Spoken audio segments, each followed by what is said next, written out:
بسم الله الرحمن الرحيم تبارك الذي بيده الملك وهو على كل شيء قدير الذي خلق الموت والحياة ليبلوكم أيكم أحسن عملا وهو العزيز الغفور الذي خلق 7 سماوات طباقا ما ترى في خلق الرحمن من تفاوت فارجع البصر هل ترى من فطور ثم ارجع البصر كرتين ينقلب إليك البصر خاسئا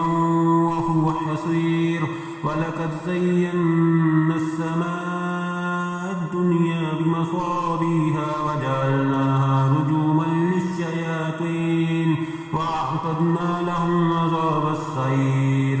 وللذين كفروا بربهم عذاب جهنم وبئس المصير إذا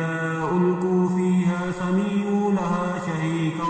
وهي تفور تكاد تميز من الغيظ كلما ألقي فيها فوج سألهم خزنتها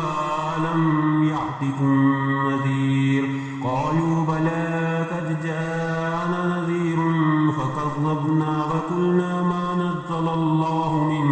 شيء إن أنتم إلا في ضلال كبير وقالوا لو كنا نسمع أو نعقل ما كنا في أصحاب السعير فاعترفوا بذنبهم فسحقا لأصحاب السعير إن الذين يخشون ربهم بالغيب لهم مغفرة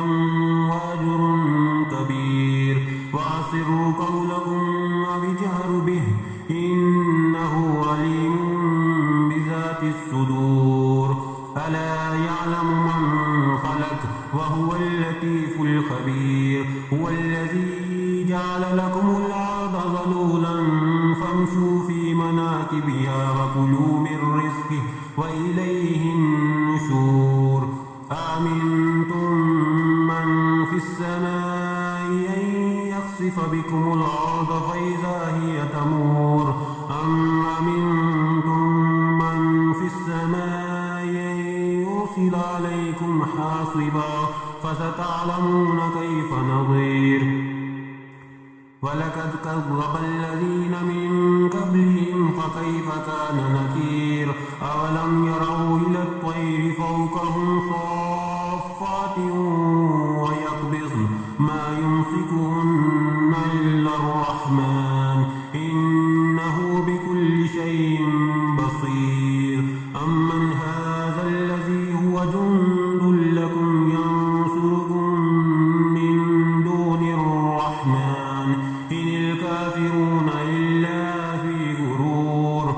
أمن هذا الذي يرزقكم إن أمسك رزقه بل لجوا في عتو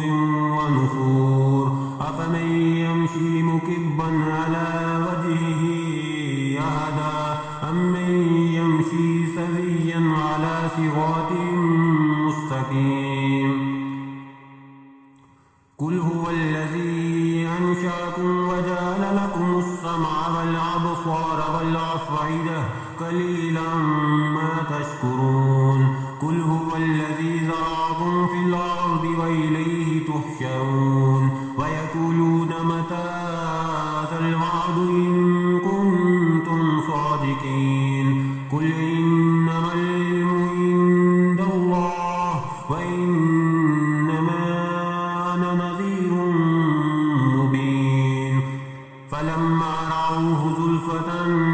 سيئت وجوه الذين كفروا وقيل هذا الذي كنتم به تدعون